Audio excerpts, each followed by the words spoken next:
जय श्री राधे, जय श्री श्याम। आज हम वर्णन करने वाले हैं कि नवरात्र के 7वें दिन देवी के किस रूप का पूजन किया जाता है। तो नवरात्र का जो 7वां दिन होता है वो माँ कालरात्रि का होता है, यानी माता काली का। तो नवरात्र के 7वें दिन आप माँ कालरात्रि का पूजन करें। माँ कालरात्रि का जो स्वरूप है, उनकी जो कथा वर्णन आई कि जब महिषासुर का वध हो चुका था तो शुंभ, निशुंभ और रक्तबीज ये राक्षस इंद्र पर चढ़ाई करने लगे और चारों ओर उपद्रव मचाने लगे। देवता परेशान हो गए और भगवान शिव के पास में जा पहुंचे। अब जो कि शुंभ निशुंभ को वरदान था कि वो केवल स्त्री के हाथों ही मर सकते हैं, कोई देव उन्हें मार नहीं सकता। ऐसा विचार कर देवी से प्रार्थना करी तो देवी दुर्गा प्रकट हुई और दुर्गा मैया ने ऐसा रूप धारण किया, क्रोधित रूप, कालरात्रि रूप धारण कर लिया। कालरात्रि रूप धारण किया और सर्वप्रथम शुंभ निशुंभ का वध किया। शुंभ निशुंभ का वध करने के पश्चात जब रक्त बीज की बारी आई तो देवी जब रक्त बीज को मारने लगी तो रक्त बीज को जैसे ही उसका वध किया तो उसकी खून की बूंदें जब पृथ्वी पर गिरी तो उसका रक्त गिरते ही लाखों रक्त बीज उत्पन्न हो गए। अब लाखों रक्त बीज उत्पन्न हुए। देवी इस दृश्य को देखकर थोड़ी आश्चर्यचकित हुई। अब देवता भी परेशान होने लगे कि अब रक्त बीज को मारा जाए तो कैसे मारे, क्योंकि ये तो बार बार प्रकट हो जाएगा और इसका रक्त तो भूमि पर गिर रहा है। तो देवी ने, काली ने ऐसा रूप धारण किया और उस रूप को धारण कर महाकाल रात्रि रूप में देवी ने रक्त बीज को मारते हुए उसके रक्त को स्वयं पी लिया। जैसे ही उसके रक्त को स्वयं पिया, एक भी बूंद, एक भी कण कोई भी पृथ्वी पर माँ कालरात्रि ने गिरने नहीं दिए। तो उस रूप को देख करके अब माँ कालरात्रि का क्रोध फिर भी शांत नहीं हुआ। तो भगवान शिव को लगा कि माँ कालरात्रि के इस क्रोध से तो सृष्टि में प्रलय हो जाएगी।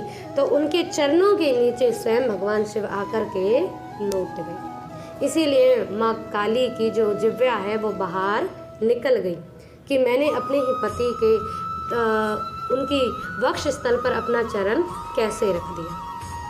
माँ कालरात्रि की जब जीभ निकली तो ऐसा उनका विकराल रूप हुआ।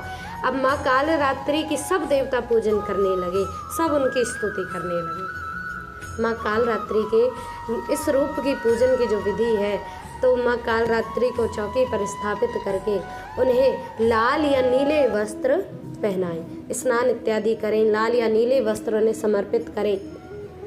और तो और उनके भोग में आप ये अवश्य ध्यान रखें कि कालरात्रि को आज के दिन गुड़ का भोग लगाया जाता है, तो गुड़ का ही भोग लगाएं।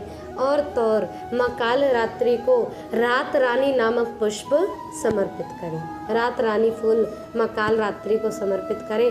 माँ कालरात्रि की दिव्य उपासना करें, आरती करें, पूजन करें, उनकी कथा श्रवण करें। इस रूप से माँ कालरात्रि की भी कृपा आप पर बनी रहेगी। तो माँ कालरात्रि को आज के दिन आप कोई भी फल का तो कोई भी आप प्रयोग कर सकते हैं, और लेकिन गुड़ का भोग अवश्य लगाएं। बाकी आपकी मनोभाव है कि आप किस रूप का, किस वस्तु का भोग माँ कालरात्रि को लगाना चाहते हैं। तो माँ कालरात्रि के इस रूप का पूजन करें। और माँ कालरात्रि की जो दिव्य स्वरूप है वो ऐसा है, उनका नीले रंग का, काले रंग का, नील वर्ण और श्याम वर्ण, मतलब जो कृष्ण वर्ण उनका रूप है। और उस रूप में भी माँ कालरात्रि के एक हाथ में शस्त्र है और एक हाथ में खप्पर और एक हाथ में माँ कालरात्रि के एक हाथ रक्त से सना हुआ है और एक हाथ में रक्त बीज का सिर माँ कालरात्रि ने पकड़ा हुआ है। तो माँ कालरात्रि ने विद्युत की माला पहने हुए है। ऐसा सुंदर रूप माँ कालरात्रि का है। लेकिन आज के दिन ध्यान रखें कि माँ कालरात्रि की पूजा, आप देवी के किसी रूप की पूजा सिर खोलकर कर सकते हैं, लेकिन माँ कालरात्रि के रूप की पूजा सिर खोलकर बिल्कुल ना करें, क्योंकि अगर सिर खोलकर माँ कालरात्रि के रूप की पूजा करते हैं तो माँ रुष्टित हो जाती हैं। इसीलिए सिर खोलकर के माँ कालरात्रि के रूप की पूजा ना करें और सिर पर अवश्य कपड़ा रखें, क्योंकि आप देवी के किसी रूप की कैसे भी पूजा करें, देवी एक आत्म भाव से मान लेती हैं, लेकिन माँ कालरात्रि के लिए ये नियम अवश्य करें। तो आशा है आप सभी ऐसे ही अन्य कथा को श्रवण करते रहें। जय श्री राधे, जय श्री।